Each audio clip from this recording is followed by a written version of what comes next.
Good evening. It is 6:30. Members of council are assembled when you're ready to begin.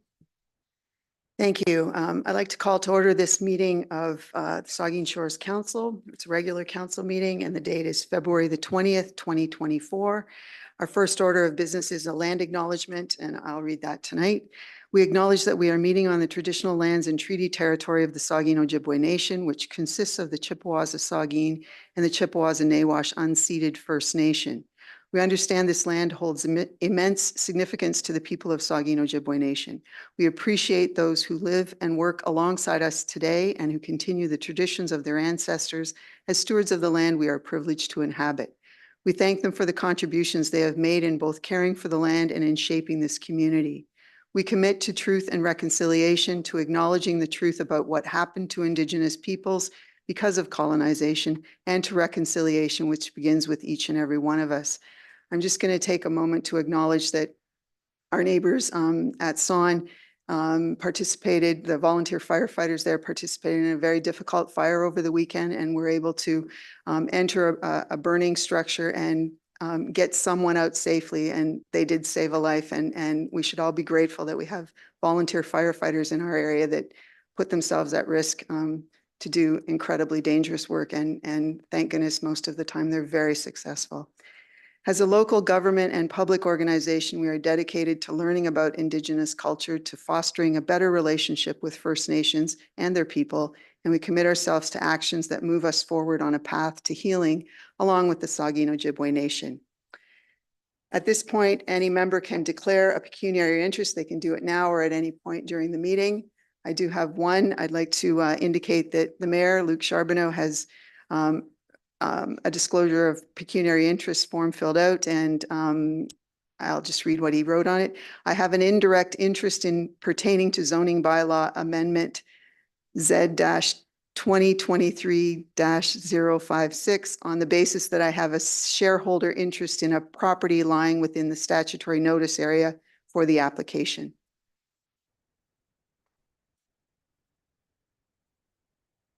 I don't believe there are any additions, deletions, or amendments to the agenda. Seeing none, we have minutes. Oh, sorry. We do not have any adoption of minutes to deal with this evening. Our order of business now includes the public meeting, which is for zoning bylaw amendment Z-2023-056. And the order of business for this is that it's a public meeting. The meeting on this file is now open. The purpose of this public meeting is to learn about the application and to hear from members of the public. First, we will receive a report from the planning staff. Then we will hear from the applicant or their agents. Then we will hear from any member of the public who wishes to speak. Members of the public are advised that the ability to appeal the decision on this application may be limited if you have not provided comments on the application before the decision is made. Comments may be made verbally before the committee this evening or submitted to staff in writing before the bylaw is passed. Members of the public are asked, if they do wish to speak when it gets to that point, to step up to the microphone. There's a little button there that you push. There'll be a red light that comes on the top. It's important that that red light be on because that enables us all to hear what you have to say. We are limiting, or our procedural bylaw does indicate 5 minutes is available to you. I'll do my best to give you a little leeway, but certainly I'll let you know when you're getting close to the 5-minute mark if you choose to speak. After we have heard from the public, the committee will then have a chance, members of council will then have a chance to ask questions for clarification. We won't be making a decision on this application this evening, so council members will only ask questions for clarification. There will not be any deliberation concerning the application. That will come at a future meeting. And again, those of you that have signed up or provided some notice, you generally receive notice of that sort of thing. I'll now ask the planner on the file to present the application. So Karina Smith, who's a senior development planner with the county, the floor is yours.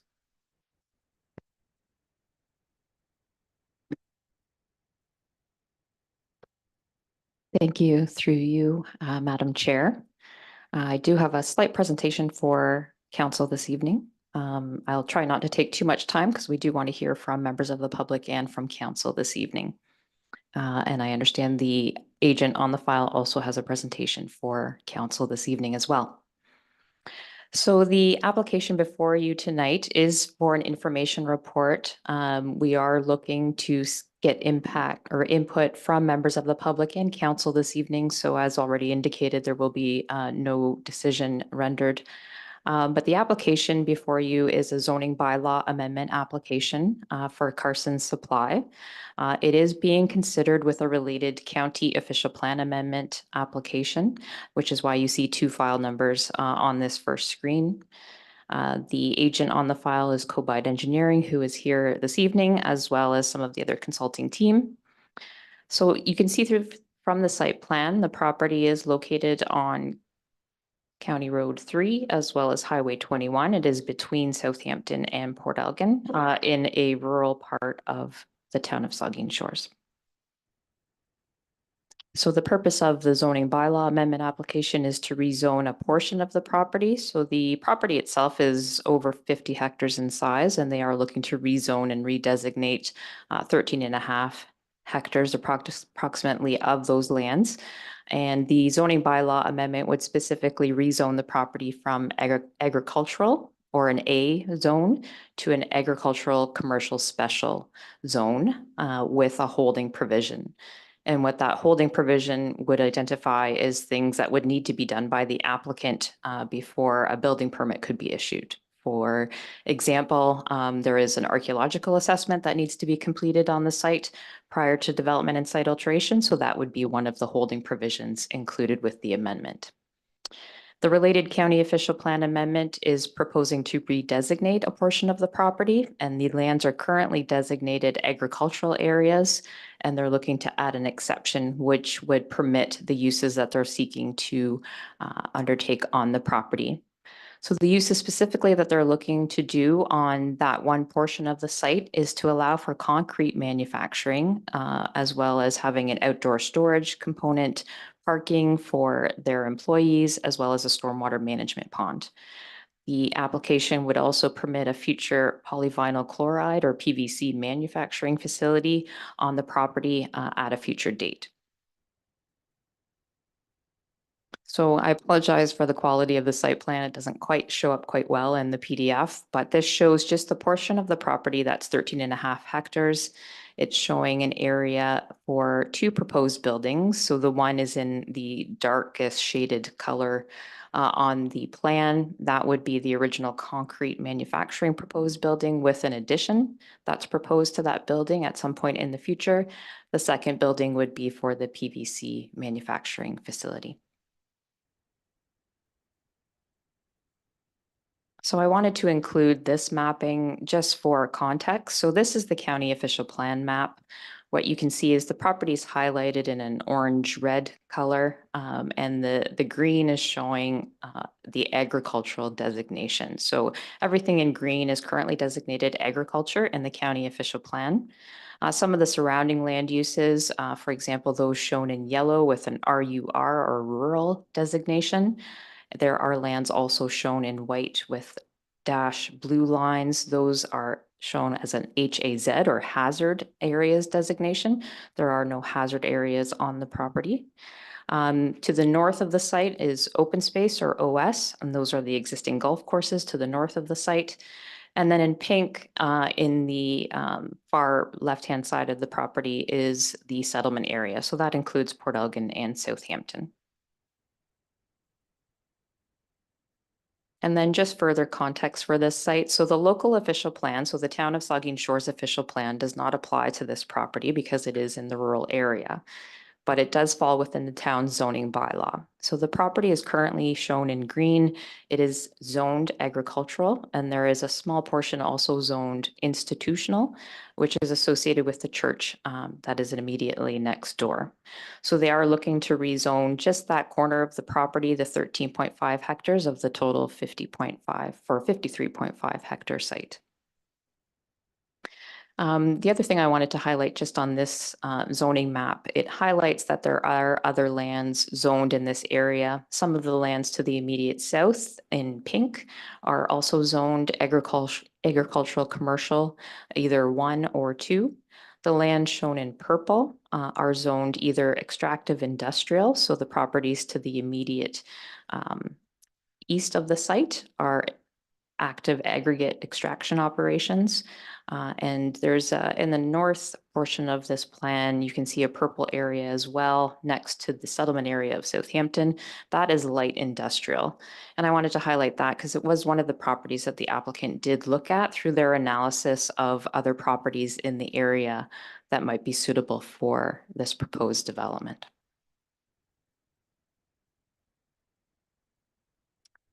The intent of this slide is just to indicate the studies and materials that the applicant did provide with their initial submission. What I didn't highlight to great extent in my report is that the applicant has actually made 2 submissions. So their first submission included a series of reports, and then in response to some of the agency and public comments, the applicant did supply through their consulting team additional updated documentation, as well as a response to some of the public comments that had been received up until December of last year.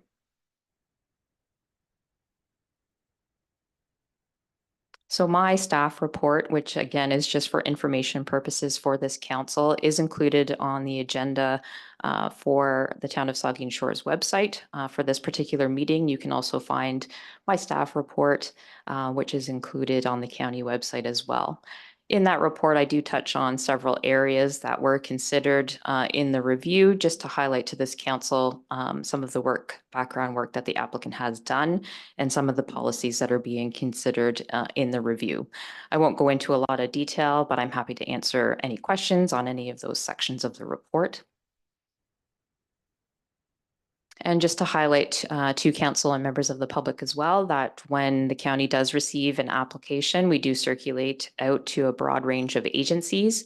The agencies shown on this slide are those who have provided comments back with respect to both the first submission and for the most part, the second submission as well.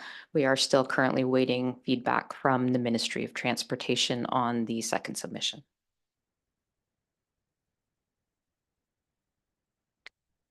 So there were several public comments received. At the time I drafted my report for this evening's meeting, we had received 31 written public comments. Included with that was a petition, an online petition. Most comments were raising concerns with the application or objecting to the application, but there were also some comments that were in support of the proposal. So just to recap for council's benefit, before local council will be a zoning bylaw amendment application, and there is the associated county official plan amendment application as well.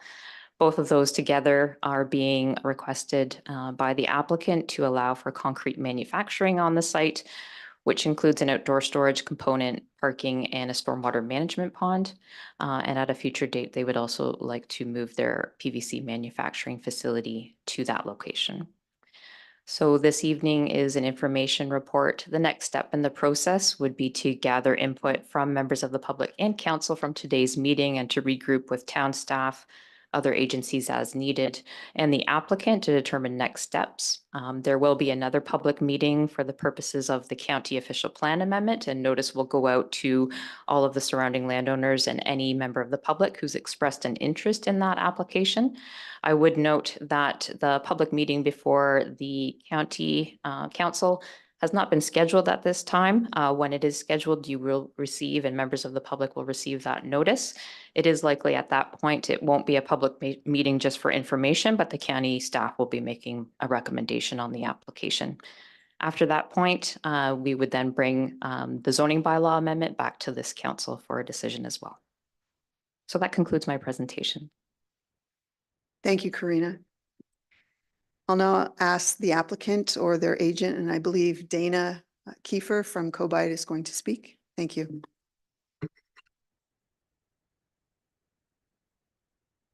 Thank you, Deputy Mayor Huber. My name is Dana Kiefer. I'm a senior development planner with Cobite Engineering. I did submit a presentation, I think Morgan's bringing up over there, which is just, I'm going to wait for.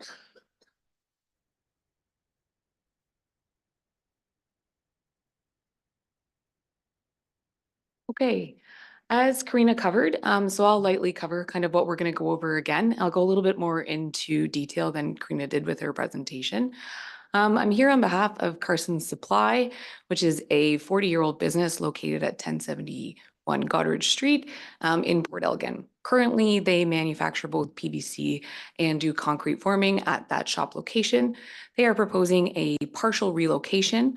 They will be maintaining that storefront there, but the majority of their manufacturing will be moved out to this location should these applications be approved by your council.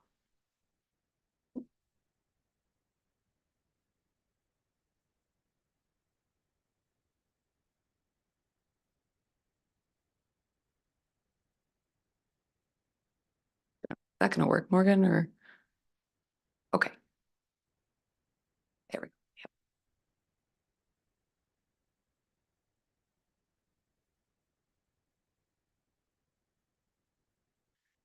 As Karina mentioned, the site is 53 hectares in total. We are proposing to rezone and redesignate the western side, so that's 13.5 hectares. Currently host to a house and a barn and an agricultural production, and it is adjacent to residential, commercial, institutional uses such as single detached homes, the South Port Church, gravel pits, golf courses, and commercial businesses.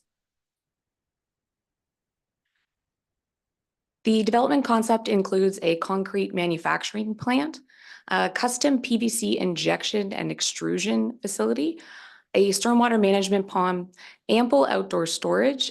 This is one of the big things that Carson's is looking for. Just room, they make very large concrete structures. They need some room to store them, but also room to maneuver in between them as well.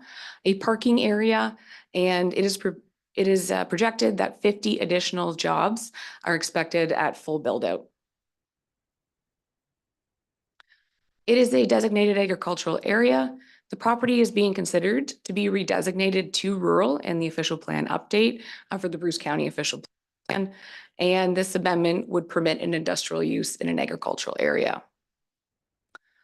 The zoning bylaw is going to be rezoned to AC2 to permit a concrete plant and also to permit additional open storage. So an archaeological study is required.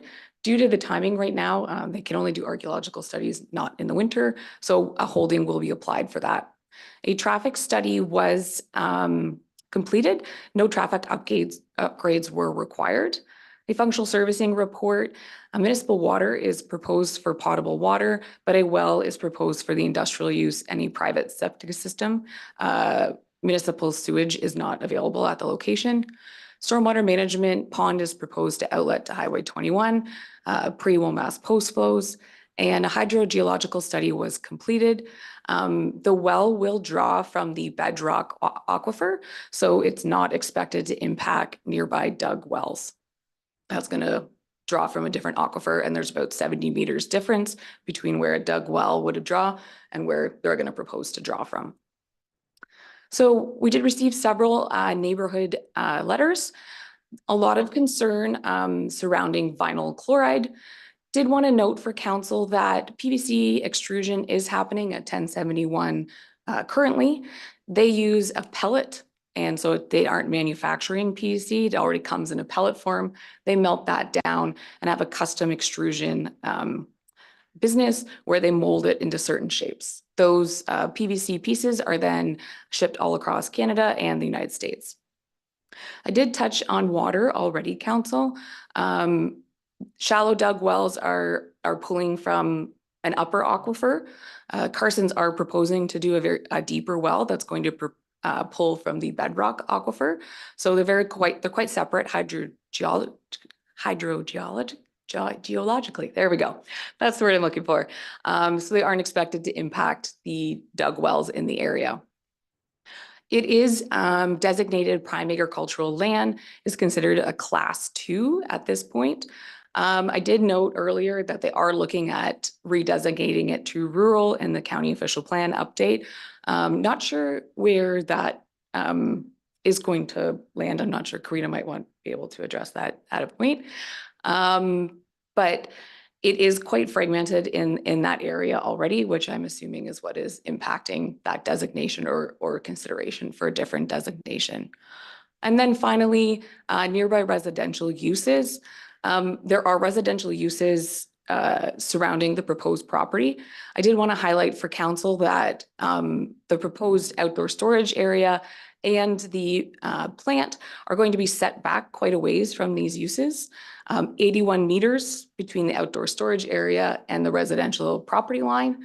And then I believe the building's over that 180 meters. So there's going to be quite a large spatial separation that is going to be there that is not present at the current 1071 site.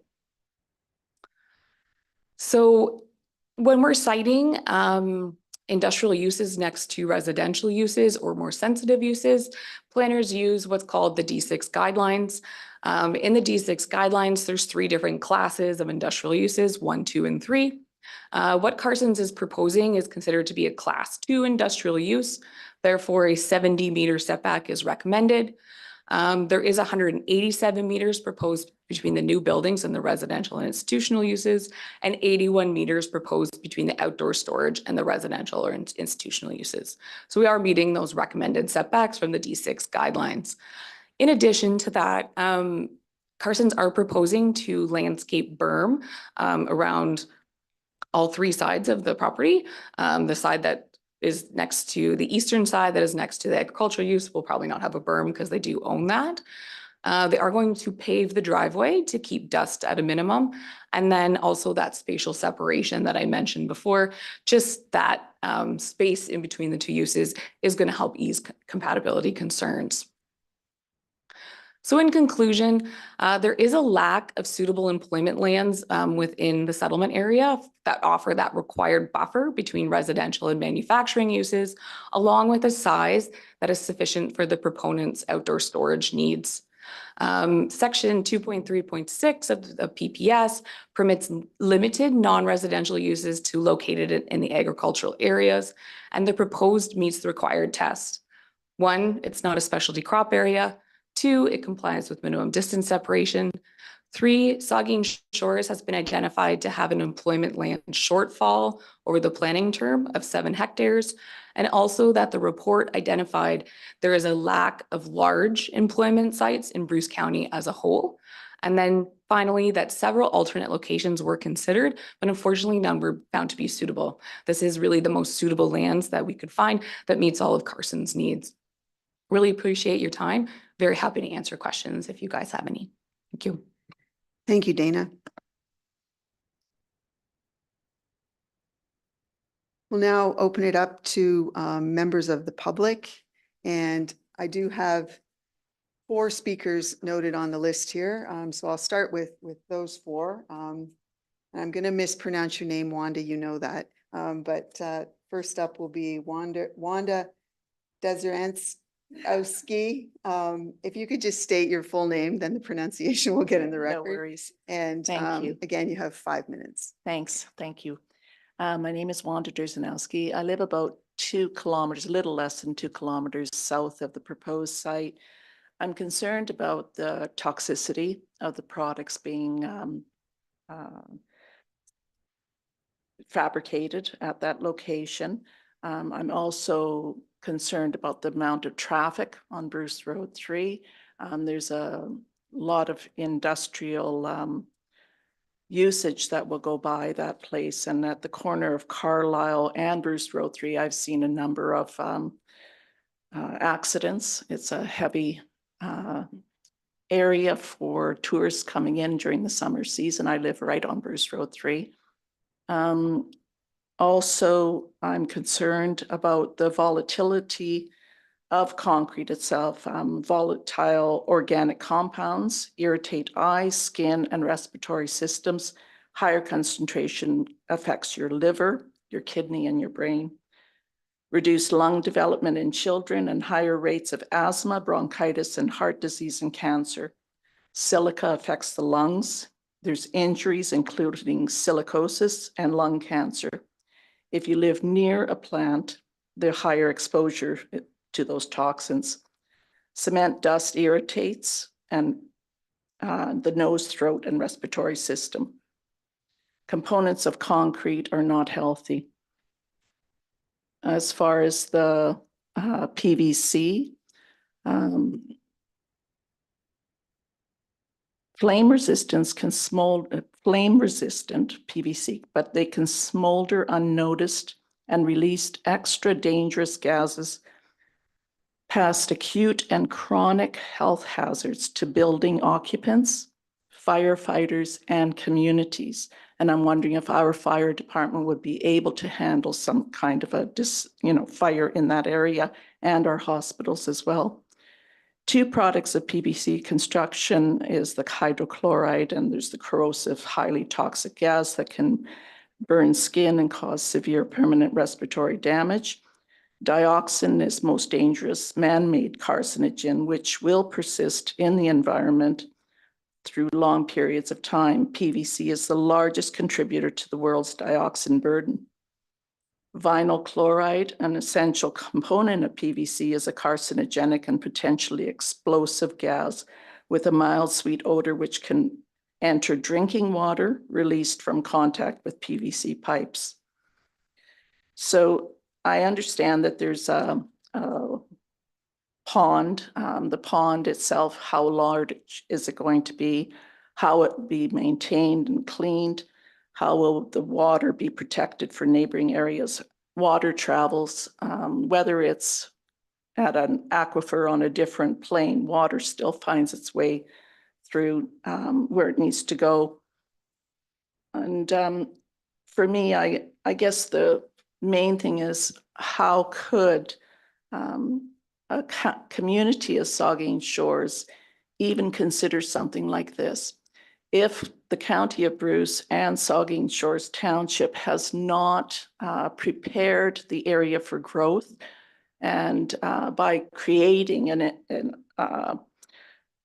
industrial zone, why do smaller communities of rural people, agriculture, flora, fauna, have to deal with these sort of things?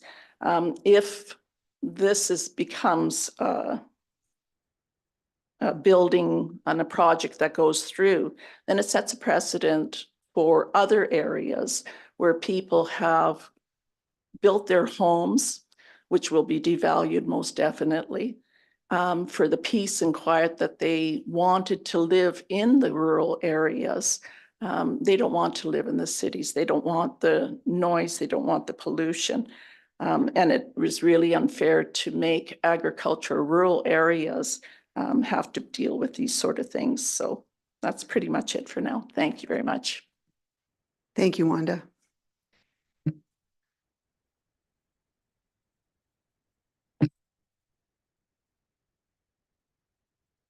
Our next speaker will be Stephen O'Melia. I believe that he's online. Is that correct? And we'll ask Steve O'Melia next. O'Melia, maybe. And again, could you please state your name for the record, sir?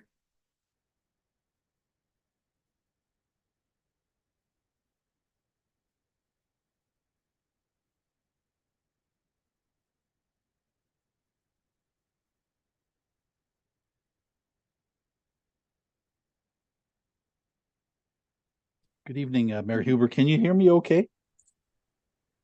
I'm not the mayor, just the deputy mayor. But I Deputy can Mayor, hear you my just apologies. fine. Okay, good stuff. I promoted you by accident. Thank you very much. So good evening, Deputy Mayor Huber and members of council. My name is Steve O'Melia. I'm a municipal lawyer. I practice exclusively municipal and planning law with the law firm of Miller Thompson LLP. I'm speaking to you from Waterloo tonight, and I thank you for your time. I act on behalf of Dan and Marjorie O'Driscoll, who are the owners of 5389 Bruce County Road 3 in Port Elgin. The O'Driscoll's family home immediately abuts the subject property. I submitted a letter to Ms. Smith, the county senior planner, dated September the 22nd, 2023, and it's in council's package. I set out our client's concern in that letter, and hopefully you've had a chance to read that letter and consider it. As council is aware, the applicant is proposing to establish a heavy industrial precast concrete fabrication plant immediately next to our client's home. It is a home that they purchased a number of years ago with the intention of enjoying the relative peacefulness of the town's countryside. And so they have obvious concerns about the nature of this proposal, and in particular, its location and whether it's compatible with the existing area. The subject property is designated, and this was covered in the presentations tonight, both by the county planner and by the applicant's planner, designated for agricultural purposes and always has been for as far as I know. The property is zoned A for agriculture and has in fact been farmed successfully for many decades. The land is not marginal farmland. It has been used productively for many years, and any indication in materials that it is not productive farmland is not supported in science or fact. Now, it is clear that in the applicant's materials, when I reviewed them, that part of the reason they wish to partially move its operation to a different property is in large part because it is proving to be highly offensive to its current neighbors. The operation, even as it stands, does create a great deal of dust, noise, and traffic. And given the extended hours of operation, it is simply proven to be incompatible with residential homes and has been the subject of a number of complaints over the years. Unfortunately, the applicant's solution to what it acknowledges as a problem is to move at least part of the operation, and I understand it may still stay at its current site, and this may be just a partial movement, at least in the short term, and move it to new residents, which will plainly and obviously be similarly offended by those operations. A key point is not only is the operation being moved to a new zone of influence, but it is at the same time being amped up to a full-blown concrete manufacturing plant, which does not currently exist. And that's in addition to the current and already disruptive injection and extrusion facility. Now, in its rebuttal comments, and I read them closely, the applicant does not deny the essential incompatibility of its intended use with people's homes. What it does say is that the number of offended residents will be less than what is currently the case, which, even if true, is not a solid planning rationale for the proposal. A proper planning process is not simply a head count. Incompatibilities have to be assessed and avoided wherever possible. If anything, those who currently reside near the applicant's current operations knew what they were getting into. This operation is a 40-year-old business, and they knew they were buying a house near an industrial zone property in active use. Conversely, in the case of my clients and their neighbors, they thought they were buying, based upon decades of county and town planning, a property that was zoned agricultural and designated for agricultural purposes. Now, that use may come with its own forms of odor and other compatibility issues, but those certainly don't rise to the level of a heavy industrial concrete plant being established on a farm property. This is also not a case where the applicant has proven, and I do ask council to have a hard look at this, that there is absolutely no other location where this use could take place. This is not like a gravel pit where the gravel is where it is and you have to basically extract it in place. There You are have about other 30 seconds, Mr. Amelia. Okay. There are other places where this could happen. I've been at this process for many years, and I'm going to have to jump through my comments here. I would urge council to take that with a grain of salt. I appreciate that the applicant has raised issues related to economic development and tax base and employees, but this is a planning decision, and council has to wear its planning hat when it makes this decision. So on behalf of our clients, I do ask that council consider this carefully and that it not support the proposal at this location. I think the applicant would accept that direction and get back to the starting board. And I think it would be better to deliver that message sooner rather than later, than before too much time is spent on this obviously flawed proposal. And if there are any questions that council would like to address to me, I'd be happy to respond. Thank you, Mr. Amelia. Our next speaker is Rachel Bueller. If you could come, oh, she's online as well, I believe. And again, could you please just state your full name for the record?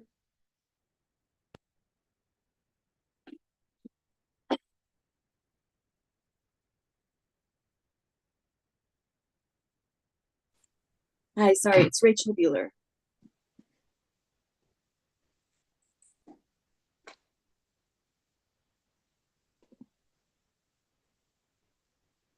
Hello? Morgan, is she? Oh, but she's not able to be seen. Oh, sorry. There you go. Hi, sorry. Hi, Rachel. Hi, I wasn't Just expecting state to your name speak. for the record and you have 5 minutes. Sorry about It- that. It's Rachel Bueller. Go ahead, please. Okay. Just really quickly, my husband and I moved from Toronto to Southampton in December 2022. Primarily because we did want to get away from the dust, noise, and traffic of Toronto and the industrial zones. And so it was extremely dismaying to us to discover that this proposal is in the works, and to change the zoning from agricultural to industrial. It's very disheartening.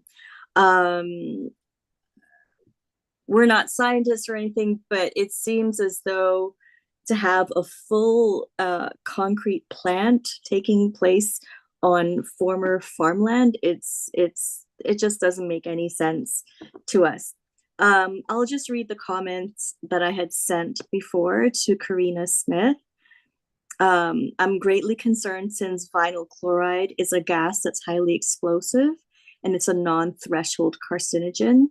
There are regulations in place to protect people and the environment. However, there's always accident and human error. Vinyl chloride has been identified as a contaminant at more than 1/3 of hazardous waste sites, resulting in groundwater and air contamination of nearby communities. And it can be detected in groundwater from 0.2 parts per billion, together with our water table being so high in Saugeen Shores, and with it being impossible to keep surface runoff separated from groundwater, with many residences using sand points and wells, and the use of wells in the surrounding area and its effect on the waterways and lake water, it's a major concern of those of us in the area. So we would like to see another location further from the population and on land that's specifically slated for industrial use, rather than being on recent prime farmland to be the solution. And that's all I have to say. Thank you, Rachel. Thank you.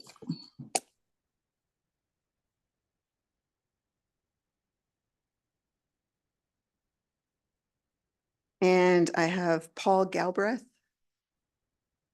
Again, just make sure the little red light comes on there and state your name in full or state your name for the record, please. It's Paul Galbraith. So I guess you have my letter I gave to the county. So that's, I just want to make sure that you take it into consideration. A few things is like, I don't think our land value should be depreciated so someone else can make money. I have a son that has asthma already with the concerns of the plastics and it directly goes with the asthma. I don't think that's fair that we're already there. And we shouldn't have to move because someone else wants to move a plant there. Again, we have a dug well for feeding animals. And they said at times the water level's not much more than a foot below the top of the ground. So we do have a very high water table there, which is impossible to keep that separated. Yeah, it's just short and sweet here. That's just concerns there. I guess it is, I do feel it's a specialty crop area. Todd Hollum's been growing potatoes there. Like for a couple of years ago, he was still doing that. So it is a specialty crop. It is prime land. I think the bylaw says that you can't turn prime ag land into concrete plants, which is exactly what you're trying to do here, go against their own bylaws.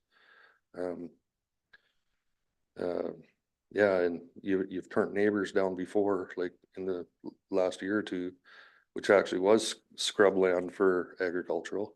And now you're trying to actually take the prime egg land and turn it over. If you can't do it for one a year or two ago, I don't know how you can do it for another. So that's all I gotta say. Thank you, Mr. Galbraith. I don't have anybody else on this list, but would anybody else wish to speak? And again, you can just step up to the microphone and I don't see any movement, so and I did note comments. I didn't note specific questions, but certainly, you know, there is the ability to continue to send in questions if you do have them. I'm now going to turn it over to members of council to ask questions for clarification purposes. Again, we're not making any decisions this evening, so it won't be a deliberation process, but we're able to include ourselves in the public meeting through the way that we ask questions for clarification. So I have Councillor Grace and then Councillor Halpin, and we'll go from there. Councillor Grace. Excuse me. Thank you, Madam Chair. I have about 7 or 8 questions, if I may. The first, I guess, or there are several to the proponent's consultant, Ms. Kiefer. So the first is about the process that is intended for the new facility or facilities. Would this facility be using any methods or scope of production and waste disposal that they're not currently using? Through you, Madam Chair, they will be manufacturing concrete. So at the present time, concrete is coming in via truck. So it is a change, but the future PVC plant is happening at 1071 Goderich right now, the same process. Okay, there's another question that's tied to that, if I may. So that, I think that it was indicated in one of your slides that if approved, this permitted use would be to permit the concrete manufacturing plant with the PVC manufacturing facility in the future. I don't know if this is for Karina or for Ms. Kiefer, but if this was to be approved, would this bylaw automatically then allow the future use of the PVC manufacturing or extrusion facility, or would you have to come back for a subsequent approval? Yes, thank you through you, Madam Chair. So the current applications would permit the concrete manufacturing as well as the future relocation of the PVC operation. So it would do both. Okay.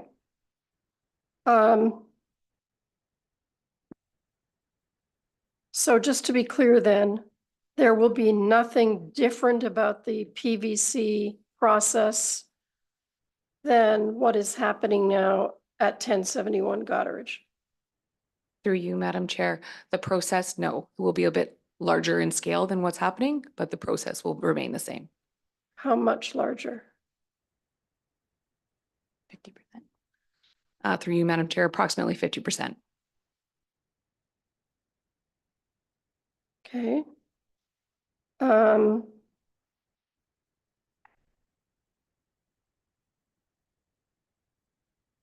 So in the, if I may, again, another one,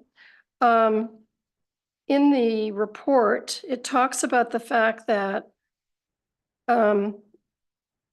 the agricultural commercial zone, which is what this would be proposed to be changed to, that's the only zone in the town zoning bylaw that permits an industrial use. And one of the issues is the use of processed waters and producing wastewaters during the manufacturing process.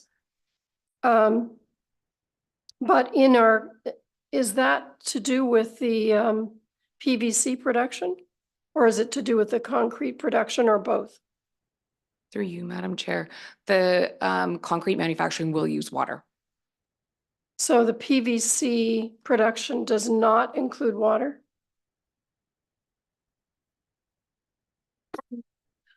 Through you, Madam Chair, it's a closed loop system. So it does use water, but it is a closed loop system.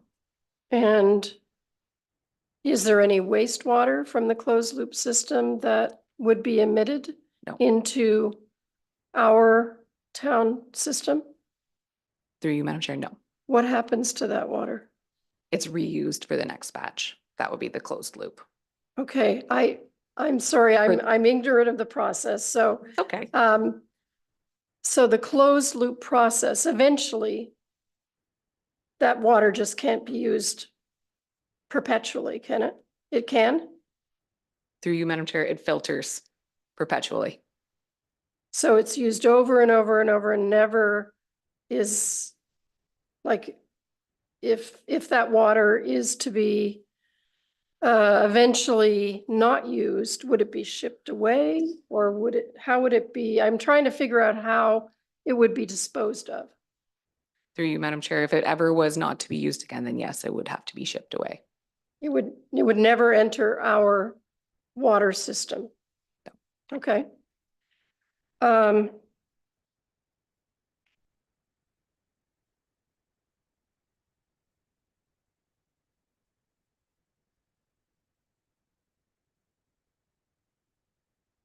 So,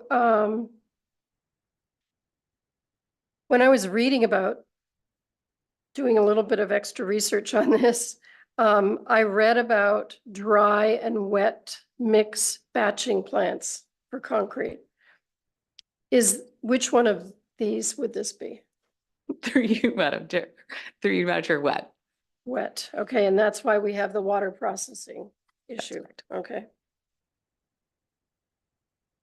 On the large storage area, the zoning bylaw says no more than 35%.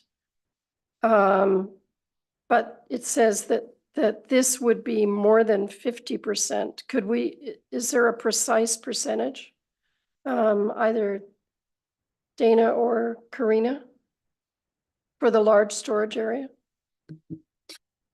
Yes, thank you through you, Madam Chair. So the current site plan shows an outdoor storage area of just over 40,000 square meters or for just over 4 hectares. So that would account for about 30% of the area that they're proposing to rezone to the agricultural, commercial, industrial. So it's actually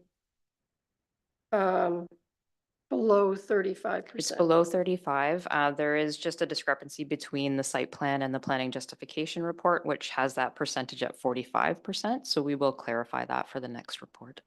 Okay, thank you. My last question, Madam Chair. You mentioned, Karina, that you received 31 public comments, or you had by the time you published your report. Have you had any additional ones since then? Thank you for the question. No further public comments have been received in writing. But if some come in, then you'll distribute them to all members of council, I'm That's sure. correct. We will take any public comments received before the public meeting and taking a recommendation report to County Council on the associated county plan amendment, as well as bring any additional public comments back to this council when we seek a recommendation and a decision on the zoning bylaw amendment. Thank you. That's all. Thanks. Thanks, Councillor Grace. Councillor Halpin. Thank you, Madam Chair, and through you. Just a couple of questions. There's two things. There's making cement and there's making concrete. Making cement involves grinding up materials to make a powder. Making cement is adding gravel, concrete, and water. So you're doing the second process, correct? Correct. Okay, thank you. So it's no different than the existing plant, concrete plants in the vicinity. Correct. Okay.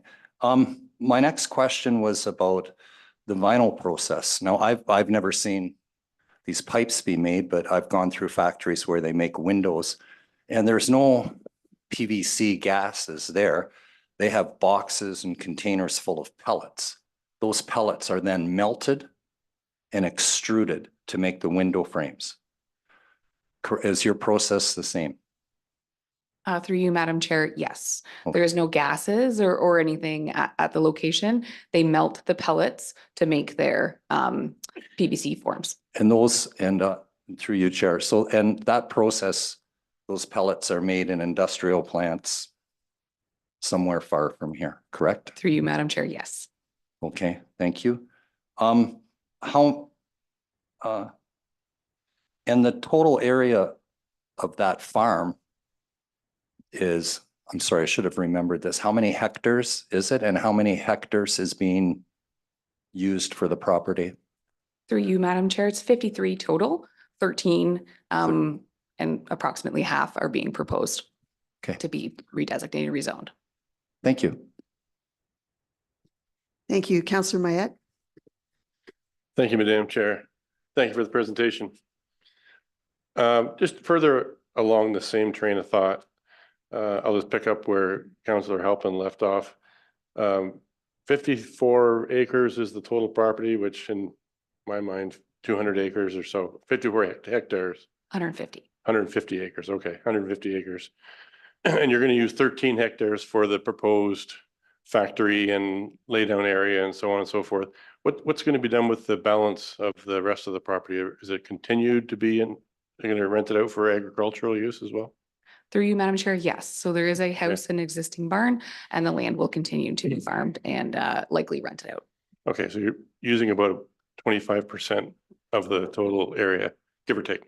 Okay, and presumably this plant will be under strict controls of the Ministry of the Environment for permitry for releases into the environment, permit to take water, permit to discharge water, all of the reporting and sampling. And I have a permit to take water for the fish hatchery in town. And I know the requirements for inlet and outlet sampling and monitoring and reporting are fairly stringent, and we're just raising fish. So I imagine if you're got an industrial plant, they would be probably more stringent. So I presume all of those regulations will be in place. Through you, Madam Chair, it's actually going to be below what's required for a water taking permit. They are proposing at this point to take 7,000 liters a day at peak production. So 10,000 would trigger an MECP permit. So they won't be subject to those requirements. They will likely be subject to the MECP sewage disposal system as they ramp up production, and the eventual build out of the site will be subject to that. Also, an MECP acoustic audit will be required. Okay. And this wastewater pond would be for wastewater as a part of the cement casting process, no? Through you, Madam Chair, that's a stormwater management Oh, pond. for stormwater, okay. Yeah, so that's strictly to capture surface water. All right, so any water that, like, I've mixed some cement in my time too, and typically you put the water in, it doesn't come out. It's part of the process, right? So there isn't a whole lot of effluent waste per se. There's water input, but not a lot of water output. And I appreciate the questions around the closed cooling system. It's kind of like the radiator system in your car. It just keeps going around and around, right? So, all right, that concludes my questions. Thank you, Madam Chair. Thank you. Councillor Stack. Thank you. So I just have a couple of follow-up questions on the wastewater, and hopefully you won't laugh too hard at our lack of understanding. But you can probably appreciate we're not all concrete experts. So that was more of a comment than a joke. So one of the questions I had with so just so I'm clear, so none of these production runs create wastewater. That's what we're saying. Sorry, none of the production runs we're talking about create wastewater. And I'll just point out, I live down the street from the existing facility. So, I'm not pro or against, I'm just trying to understand. And so I just caution when you're laughing about our lack of understanding, perhaps you can understand that this is not something we're all familiar with. I don't mix concrete. So I'm just curious if you can explain for the layperson how the production works. Through you, Madam Chair, sorry, I was laughing in the sense that I have to keep checking my answers. So I am by no Okay. means a Yep. concrete or PVC expert myself. So that is a great way to describe it. There are no wastewaters created. So the PVC uses a closed loop system so that doesn't create wastewater. Concrete manufacturing mixes together things to create concrete. That concrete is then formed into a structure. It doesn't have wastewater that comes from that. The water that is used remains in the concrete and is formed into a structure. So do we have a sense of what the environmental compliance has been at the existing facility over the course of its life? Even we can just say in the last 5 years, have there been any concerns that the public should be aware of? Any MOE complaints, any MOE fines, findings? Did you want to speak to that, Jason?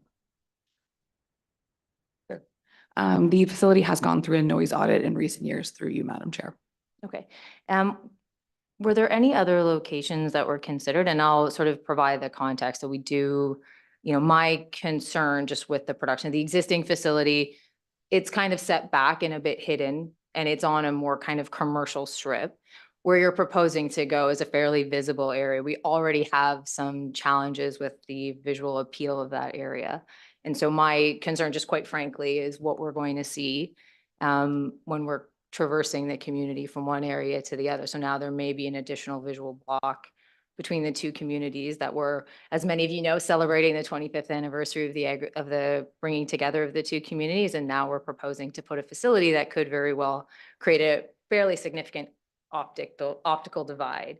So can you walk me through, were there any other facilities or any other locations considered more away from public view? And secondly, I read through the report and what's proposed in terms of the visual blocking. I'm not sure that some trees will adequately cover. So just perhaps you can provide some comfort in terms of locations, consideration for the impact on the community in terms of the visual appeal, and what other barriers and berms were in terms of what the actual visuals will look like when we're all said and done. Sure, through you, Madam Chair. Quite a few sites were considered. It's a challenging thing to cite, as I'm sure you can appreciate. The proponent did want to purchase a lot in the Innovation Park. The use is not consistent with that, so that was kind of step one. A number of other properties were considered.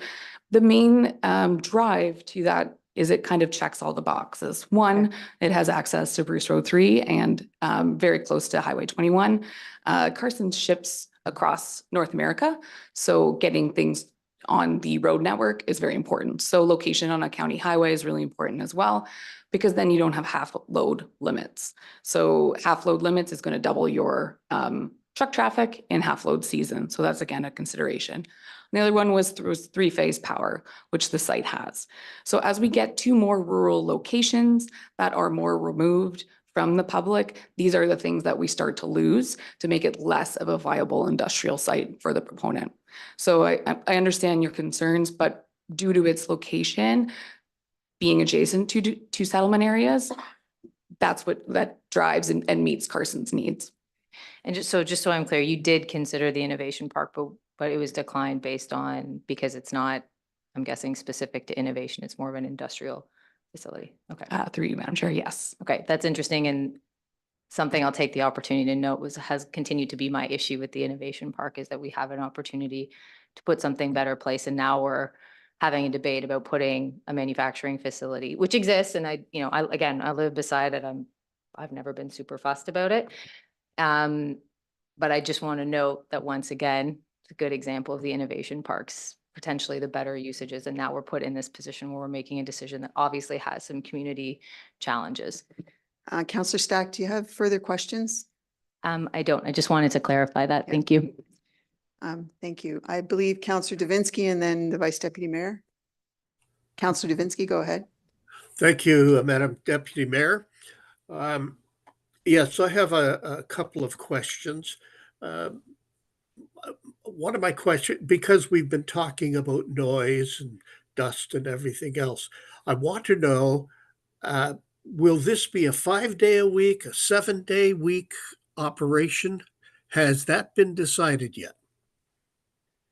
Through you, Madam Chair, the concrete is proposed to run 5 days a week, Monday to Friday.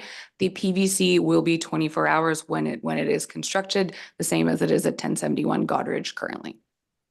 And the hours of operation of this, should it go forward? Through you, Madam Chair, at this time, it's proposed to be 7 to 5. 7 to 5. Okay, and how many people will be employed here? Through you, Madam Chair, at full build out, it's proposed to add 50 additional jobs in addition to the ones that are currently located at 1071. Thank you very much. Vice Deputy Mayor Myatt. Yes, thank you, Deputy Mayor. And first of all, I'd like to thank all of the residents who wrote letters in, over 30 letters for and against. And I really do appreciate all of the work you've done on writing those submissions, very detailed. So thank you, members of the public. Like Councillor Stack, I have in my notes tonight, I have similar concerns. As a matter of fact, I'm a little frustrated with the fact that we haven't done a really great job with finding that parcel of land, quote, industrial lands that we can place a industrial operation like this into. Innovation Park, we've tied our hands a little bit with innovative type businesses, and I think you know my stance on that from the beginning. But we'll see how Innovation Park works out. We can't put it there, so right now we're looking at a rezoning application from agriculture to industrial, and there's some major concerns, obviously, with members of the public I'm hearing. I guess when I want to start, I have several questions, and about the groundwater runoff to the planners and engineers. Is it possible, one of the letters mentioned this a lot about the groundwater runoff, is it possible to keep the surface runoff from entering the groundwater, which is at, and according to the letter and what I'm reading, is at or just below the surface? And is this statement accurate? And can surface water runoff be stopped from entering into the groundwater? So could you answer that question for me? Through you, Madam Chair, I would note that the manufacturing is going to happen inside the building. So the water, the groundwater or the rainwater is not going to pick up anything noxious. It will obviously fall on the outdoor storage area, being the concrete structures. But again, water hits concrete structures all over. But the short answer to your question, Vice Deputy Mayor, is no. All water enters groundwater. Firefighters, to the firefighter, our fire chief, Ed, are you on the call tonight? Our fire chief? No, he's not. Okay. I just want to have this question recorded to our fire chief, fire department. If a fire did happen to break out, are we equipped to handle a fire of this significance in terms of toxicity? And if there's a major explosion, hypothetically, hopefully not, obviously, but if it did, are we equipped to handle that? So that question could be recorded and sent off to our fire chief. I'd appreciate having that question answered. Toxins appears to be of a major issue and a very significant issue. And I'd like you to explain to council, if you could, the Ministry of the Environment from their standpoint. I mean, obviously there are plants that are in operation that deal with toxins every day of the week. And I guess my question is, from a regulation standpoint, how involved are the Ministry of the Environment when it comes to regulating these types of operations, and what controls do they have in place to ensure that toxins like vinyl chloride, for example, are addressed accordingly? Through you, Madam Chair. I think there is quite a large difference between the regulation of plants that manufacture vinyl chloride or PVC and ones that extrude them. So in this case, because Carson's Supply extrudes them, what comes in the raw form is just pellets that get heated up. So they are quite significantly safer than actual manufacturing of PVC. But does the Ministry of Environment still have pretty stringent controls over operations of this nature? MECP is going to do as I mentioned earlier, sewage disposal. They'll also do an acoustic audit, but as for manufacturing, a permit is not required for that.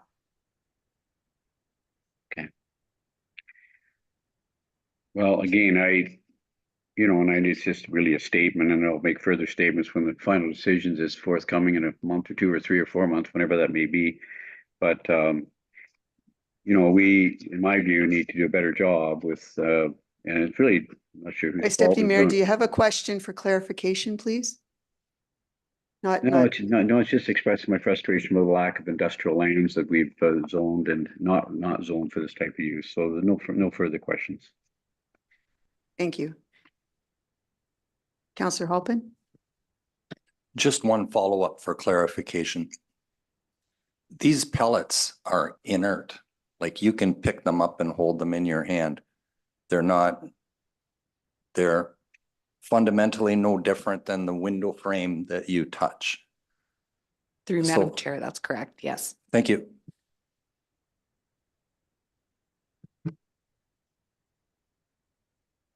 Well, I would ask for, Councillor Davinsky asked about the potential hours of operation, and I did hear you say 7 to 5, 5 days a week for concrete. Then you mentioned 24 hours for PVC, potentially in the future.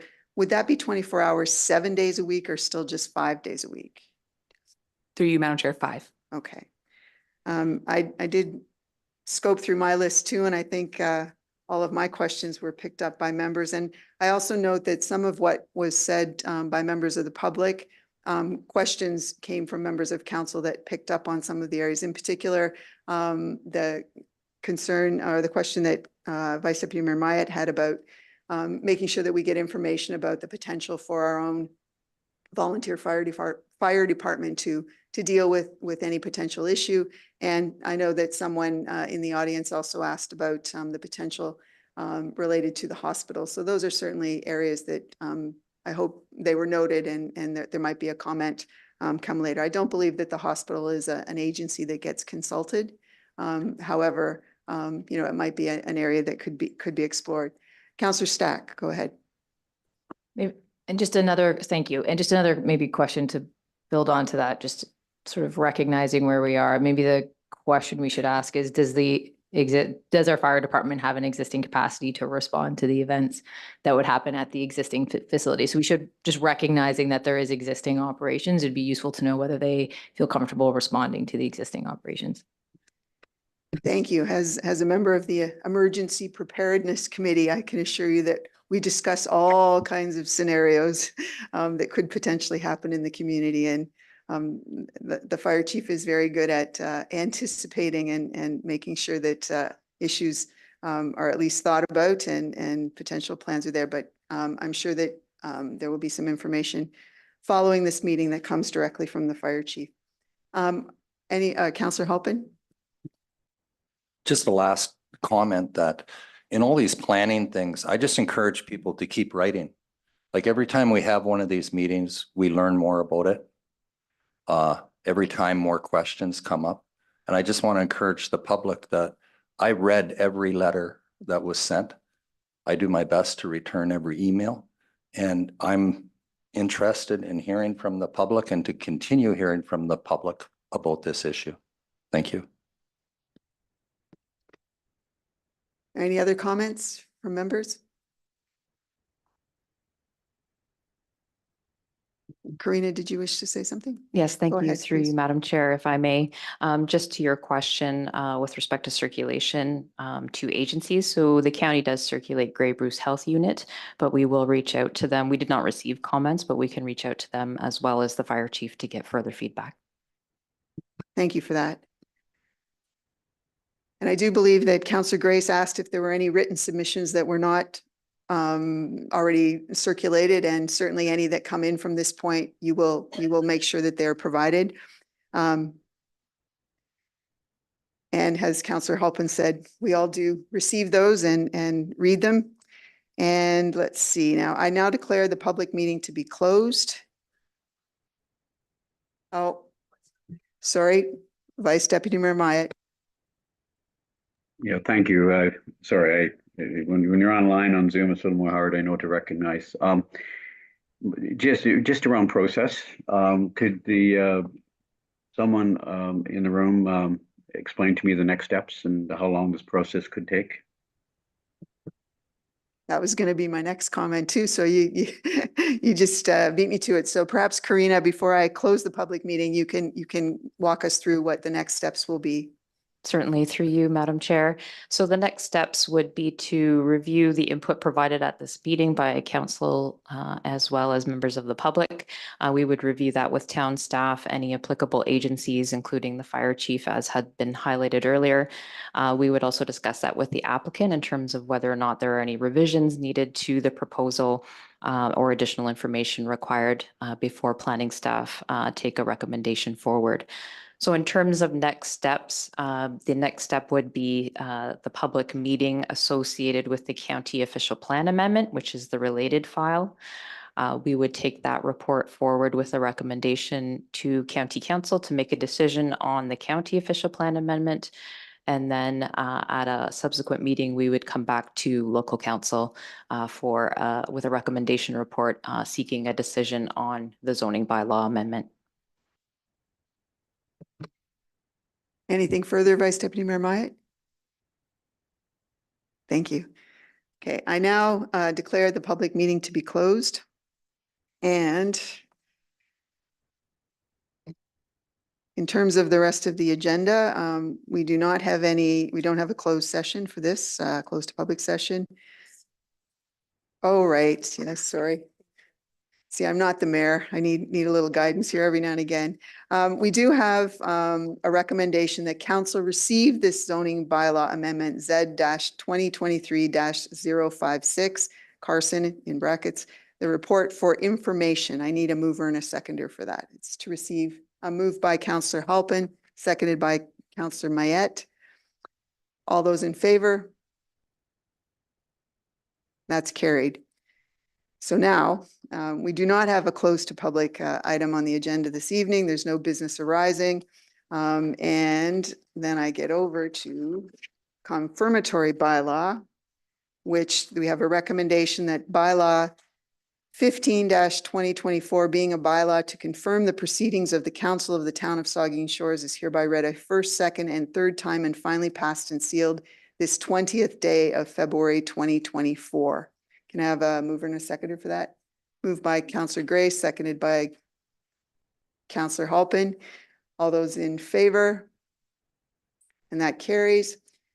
And then we have adjournment. It's recommended that this regular council meeting of February the 20th, 24 hereby adjourns at 7:42 p.m. Can I have a mover and a seconder for that? Moved by Councillor Stack, seconded by the Vice Deputy Mayor. Any discussion? All those in favor? And that's carried. Thank you very much for attending.